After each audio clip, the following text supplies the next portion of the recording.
to like it is a war zone, the whole Los Angeles, the whole city or the county.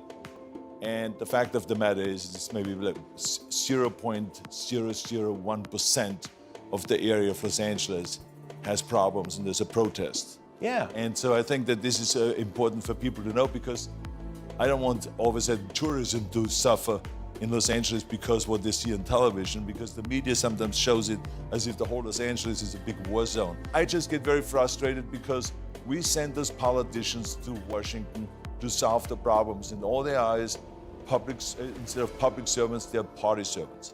And I think this is really the bad thing about it, So it's just I think we should be public servants. I'm sure there's a huge amount of truth to that. Arnold Schwarzenegger just shut down Jimmy Kimmel, and he did it on his own show. The part that's wild? The former California governor and action icon harshly chastised Kimmel. It was Kimmel's own audience who urged Arnold on. That is unusual, especially when a sizable crowd selects a centrist Republican over a well-known Hollywood star. So what had set Arnold off? Last week on The View, he shocked the audience by declining to condemn Donald Trump. But the memo did not reach Jimmy. On his show, he tried to persuade Arnold to denounce Trump over the ICE rioting. A tremendous mistake. However, Arnold remained calm and answered sharply again. Before we begin playing the clips, don't forget to subscribe. It seems like our president doesn't want to have this problem solved. He wants to create problems. That's the trap. These people aren't even tactful anymore. They fear that a Republican will betray their own president. But Arnold was going to drop a verbal bomb right on Jimmy Kimmel's platform, and he wasn't ready. Look at it. To tell you, people always say to me, oh my God, what's going on in America right now and all this stuff. And I said to them, relax. I've come over here in 1968, where it was a disaster. I mean, even the most fantastic country, but I came over here, 1968, Martin Luther King was assassinated. Bobby Kennedy was assassinated. There were the riots left and right because of the Vietnam War. There were the protests. Then there was the attack on the Democratic Convention in Chicago. And then after that, there was Watergate. And the thing went on and on and on, where people said, what is going on in America? And we got out of that mess. So America will always get out of this mess. And we will get out of this, believe me, this will be solved, this issue. Los Angeles will always be a great city to come to. I'm very, very proud of Los Angeles. Arnold isn't perfect and has said some controversial things. But this time, he was right on the money. He responded to Jimmy Kimmel's incisive question in a clear, concise, and composed manner. Even Kimmel received applause from the crowd. Without hesitation, Arnold saw the setup and easily destroyed it. He fervently backed Trump's leadership, saying he could bring order and life back to Los Angeles. For once, even the often left-leaning audience seemed to agree. Rather than only talking, Arnold took command of the situation. He then sharply chastised Gavin Newsom for failing to lead the city through its present issues. If the politicians would do the work, think about it. It turns out that Arnold is not alone. Californians appear to be backing Gavin Newsom, as seen by his approval rating dropping 7 points to 54%. That is not background noise, but a clear sign of growing annoyance. Voters are tired of Newsom's focus on media appearances, even as real issues like the fallout from ICE protests, economic woes, tax hikes, and small business closures continue to grow. Public safety is neglected, and promises appear to be false. Meanwhile, Arnold's bold, direct style is being well received by individuals who are in dire need of real leadership.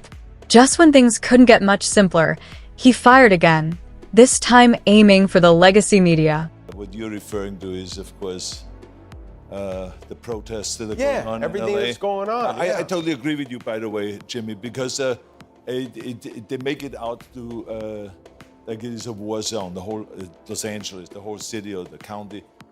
And the fact of the matter is it's maybe like 0.001% of the area of Los Angeles has problems and there's a protest. Yeah. And so I think that this is important for people to know, because I don't want all of a sudden tourism to suffer in Los Angeles because what they see on television, because the media sometimes shows it as if the whole Los Angeles is a big war zone. And traditional media is quite good at manipulating headlines to push a story along. Instead of reporting, it is essentially performance art designed to undermine Trump. However, as Arnold Schwarzenegger pointed out, such a strategy backfires. By turning ICE protests into spectacular spectacles, they deter families, tourists, and investors, harming cities like Los Angeles. Fear hurts the city's economy and reputation, even though it might attract clicks. Arnold denounced it and called on the media to stop the hyperbole and start focusing on workable solutions. He then targeted the lawmakers with his fire. We send those politicians to Washington to solve the problems. In all their eyes, instead of public servants, they're party servants.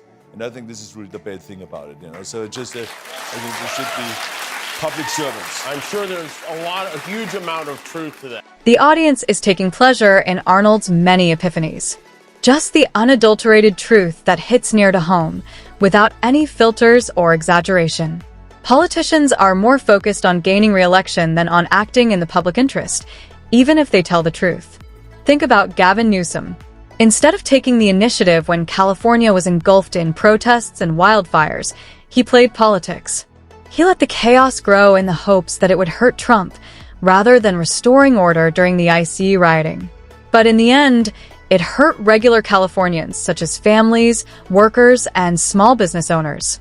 Arnold clarified what millions of people had been thinking about for years. Probably Donald Trump doesn't want you to be trusted because I don't think Donald Trump likes you very much, to be honest. True? Yeah. So, but I think the nature of the media is to show where, there's some guys robbing, looting a medical marijuana store, and then there's, a few Waymos on fire, and to put that together in a montage and make it seem like all hell is breaking loose. Kimmel used a desperate accusation. Trump doesn't even like Arnold, after his usual haughty tactics failed to corner Arnold. It was classic bait to incite controversy and influence Arnold to oppose Trump. But Arnold had expected it.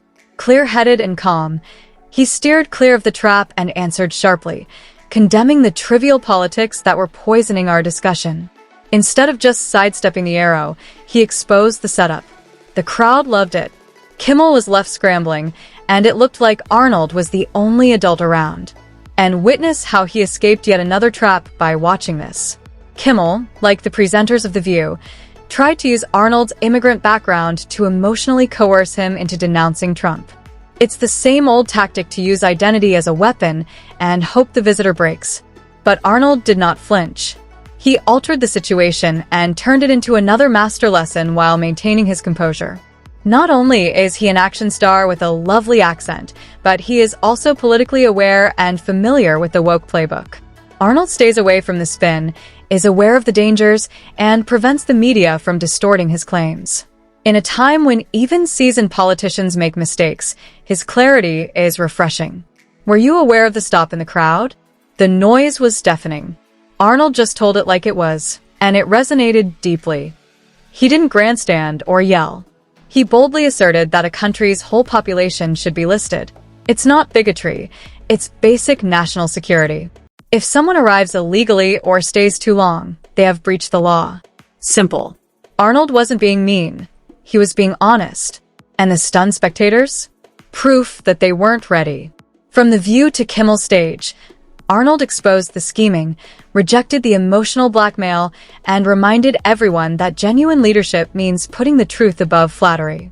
In a society full of manufactured rage, his cold clarity stood out and hit harder than anyone could have imagined.